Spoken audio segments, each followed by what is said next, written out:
Frankenstein by Mary Shelley. Chapter 18. Day after day, week after week passed away on my return to Geneva, and I could not collect the courage to recommence my work. I feared the vengeance of the disappointed fiend, yet I was unable to overcome my repugnance to the task which was enjoined me. I found that I could not compose a female without again devoting several months to profound study and laborious disquisition.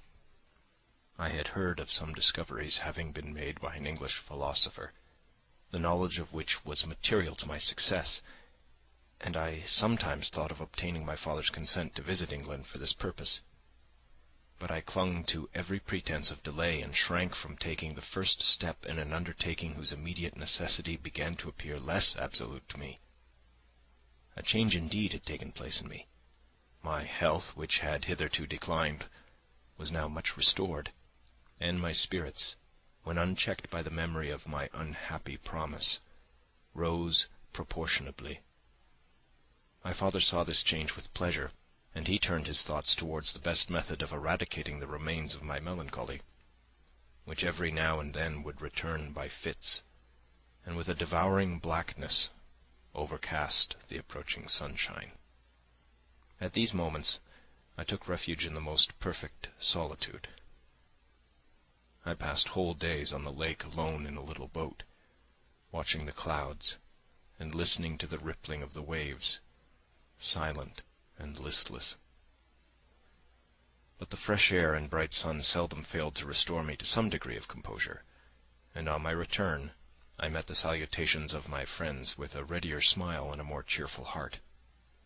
It was after my return from one of these rambles that my father, calling me aside, thus addressed me.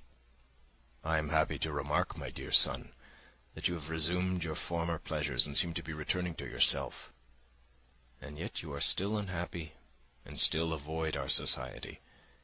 For some time I was lost in conjecture as to the cause of this, but yesterday an idea struck me, and if it is well founded, I conjure you to avow it. Reserve on such a point would be not only useless, but draw down treble misery on us all."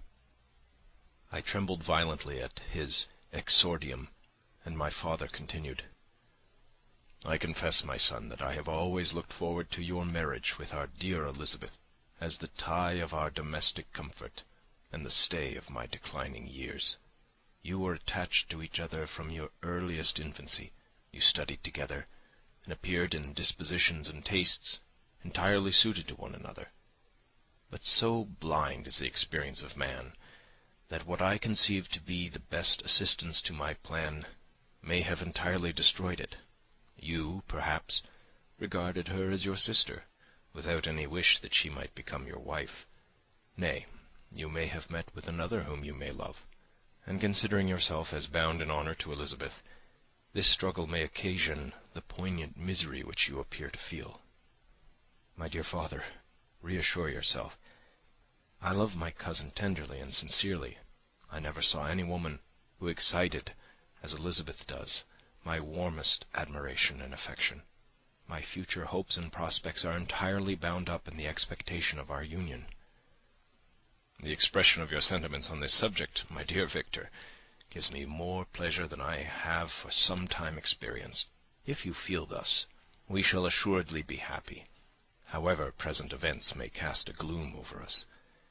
But it is this gloom which appears to have taken so strong a hold of your mind that I wish to dissipate. Tell me, therefore, whether you object to an immediate solemnization of the marriage.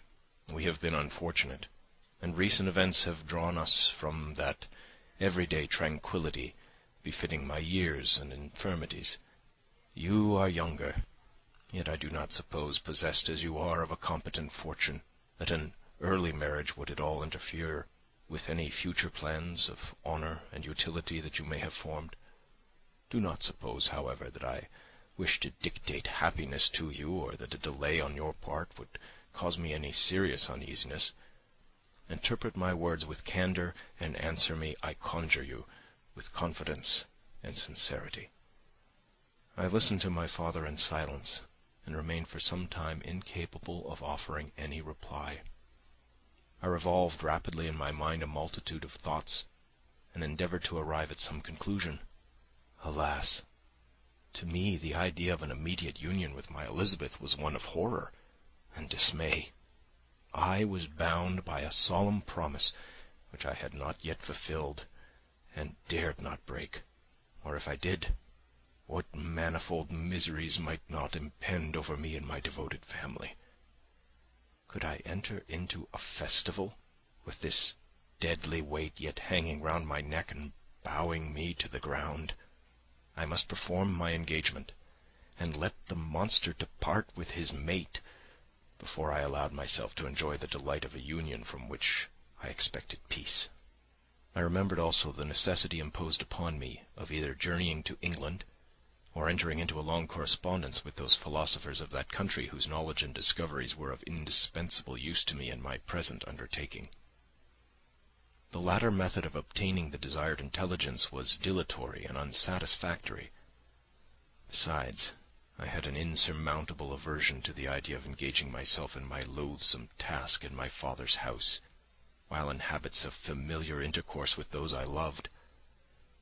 I knew that 1,000 fearful accidents might occur, the slightest of which would disclose a tale to thrill all connected with me with horror. I was aware also that I should often lose all self-command, all capacity of hiding the harrowing sensations that would possess me during the progress of my unearthly occupation.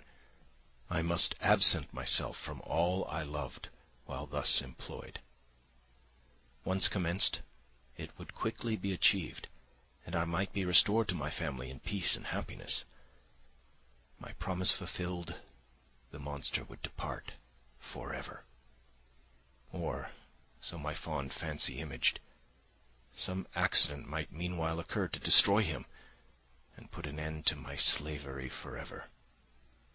These feelings dictated my answer to my father.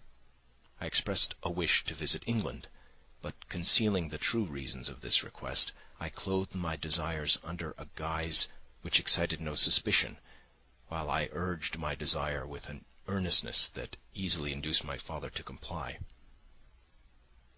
After so long a period of an absorbing melancholy that resembled madness in its intensity and effects, he was glad to find that I was capable of taking pleasure in the idea of such a journey, and he hoped that change of scene and varied amusement would, before my return, have restored me entirely to myself.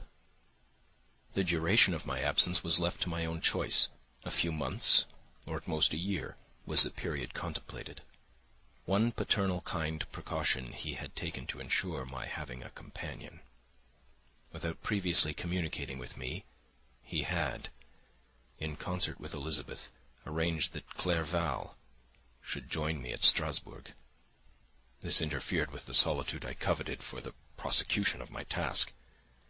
Yet at the commencement of my journey the presence of my friend could in no way be an impediment, and truly I rejoiced that thus I should be saved many hours of lonely, maddening reflection. Nay, Henry might stand between me and the intrusion of my foe. If I were alone, would he not at times force his abhorred presence on me, to remind me of my task, or to contemplate its progress? To England, therefore, I was bound, and it was understood that my union with Elizabeth should take place immediately on my return. My father's age rendered him extremely averse to delay. For myself there was one reward I promised myself from my detested toils, one consolation for my unparalleled sufferings. It was the prospect of that day, when, enfranchised from my miserable slavery, I might claim Elizabeth, and forget the past in my union with her. I now made arrangements for my journey, but one feeling haunted me, which filled me with fear and agitation. During my absence I should leave my friends unconscious of the existence of their enemy, and unprotected from his attacks, exacerbated as he might be by my departure. But he had promised to follow me wherever I might go, and would he not accompany me to England? This imagination was dreadful in itself, but soothing inasmuch as it supposed the safety of my friends. I was agonized with the idea of the possibility that the reverse of this might happen. But through the whole period during which I was the slave of my creature, I allowed myself to be governed by the impulses of the moment, and my present sensation strongly intimated that the fiend would follow me and exempt my family from the danger of his machinations. It was in the latter end of September that I again quitted my native country. My journey had been my own suggestion, and Elizabeth therefore acquiesced, but she was filled with disquiet at the idea of my suffering away from her the inroads of misery and grief. It had been her care which provided me a companion in Clerval, and yet a man is blind to 1,000 minute circumstances which call forth a woman's sedulous attention. She longed to bid me hasten my return. 1,000 conflicting emotions rendered her mute as she bade me a tearful, silent farewell. I threw myself into the carriage that was to convey me away, hardly knowing whither I was going, and careless of what was passing around. I remembered only, and it was with a bitter anguish that I reflected on it, to order that my chemical instruments should be packed to go with me. Filled with dreary imaginations, I passed through many beautiful and majestic scenes, but my eyes were fixed and unobserving. I could only think of the bourne of my travels, and the work which was to occupy me whilst they endured. After some days spent in listless indolence, during which I traversed many leagues, I arrived at Strasbourg, where I waited 2 days for Clerval. He came. Alas, how great was the contrast between us! He was alive to every new scene, joyful when he saw the beauties of the setting sun, and more happy when he beheld it rise and recommence a new day. He pointed out to me the shifting colours of the landscape and the appearances of the sky. "This is what it is to live!" he cried. "How I enjoy existence! But you, my dear Frankenstein, wherefore are you desponding and sorrowful?" In truth, I was occupied by gloomy thoughts, and neither saw the descent of the evening star nor the golden sunrise reflected in the Rhine. And you, my friend, would be far more amused with the journal of Clerval, who observed the scenery with an eye of feeling and delight, than in listening to my reflections. I, a miserable wretch, haunted by a curse that shut up every avenue to enjoyment. We had agreed to descend the Rhine in a boat from Strasbourg to Rotterdam, whence we might take shipping for London.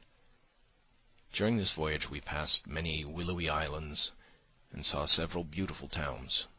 We stayed a day at Mannheim, and on the 5th from our departure from Strasbourg arrived at Mainz. The course of the Rhine below Mainz becomes much more picturesque. The river descends rapidly and winds between hills, not high but steep, and of beautiful forms. We saw many ruined castles standing on the edges of precipices, surrounded by black woods, high and inaccessible. This part of the Rhine, indeed, presents a singularly variegated landscape. In one spot you view rugged hills, ruined castles overlooking tremendous precipices, with the dark Rhine rushing beneath, and on the sudden turn of a promontory, flourishing vineyards, with green sloping banks, and a meandering river and populous towns occupy the scene.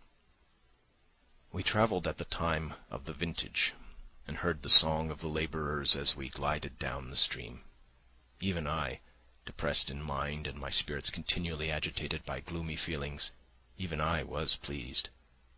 I lay at the bottom of the boat, and as I gazed on the cloudless blue sky, I seemed to drink in a tranquillity to which I had long been a stranger. And if these were my sensations, who can describe those of Henry? He felt as if he had been transported to fairyland, and enjoyed a happiness seldom tasted by man.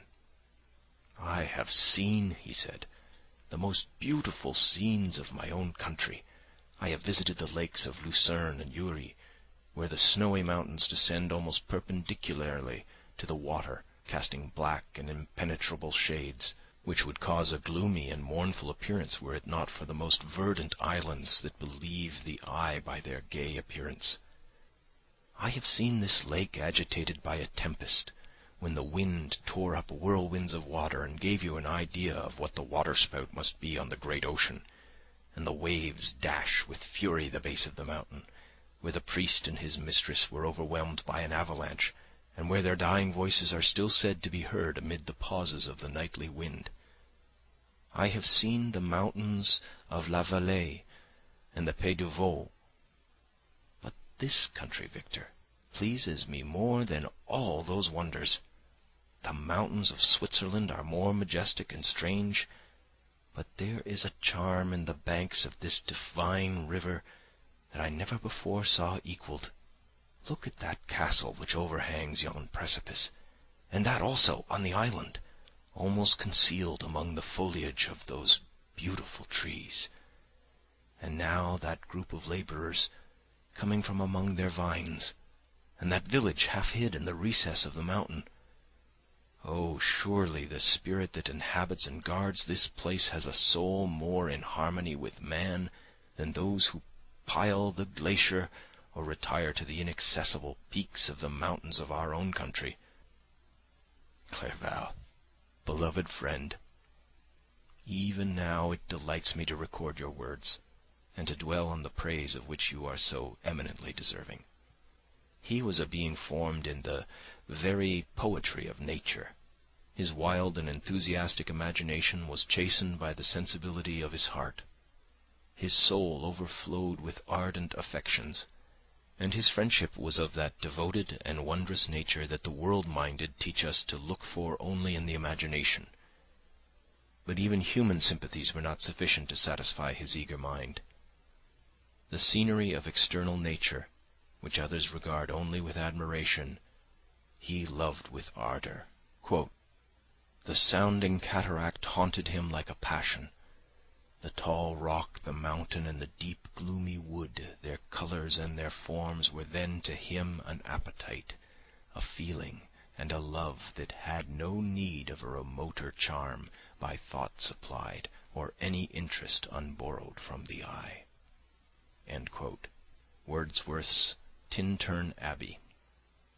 And where does he now exist? Is this gentle and lovely being lost forever? Has this mind, so replete with ideas, imaginations fanciful and magnificent, which formed a world, whose existence depended on the life of its creator, has this mind perished? Does it now only exist in my memory? No, it is not thus. Your form, so divinely wrought, and beaming with beauty, has decayed, but your spirit still visits and consoles your unhappy friend. Pardon this gush of sorrow. These ineffectual words are but a slight tribute to the unexampled worth of Henry, but they soothe my heart, overflowing with the anguish which his remembrance creates.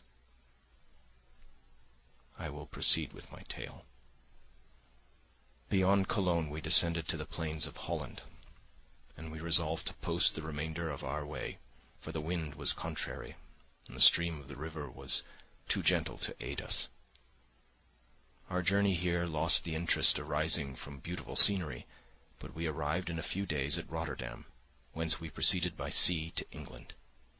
It was on a clear morning, in the latter days of December, that I first saw the white cliffs of Britain. The banks of the Thames presented a new scene. They were flat but fertile, and almost every town was marked by the remembrance of some story. We saw Tilbury Fort, and remembered the Spanish Armada, Gravesend, Woolwich, and Greenwich, places which I had heard of even in my country. At length we saw the numerous steeples of London, St. Paul's towering above them all, and the Tower, famed in English history. End of Chapter 18.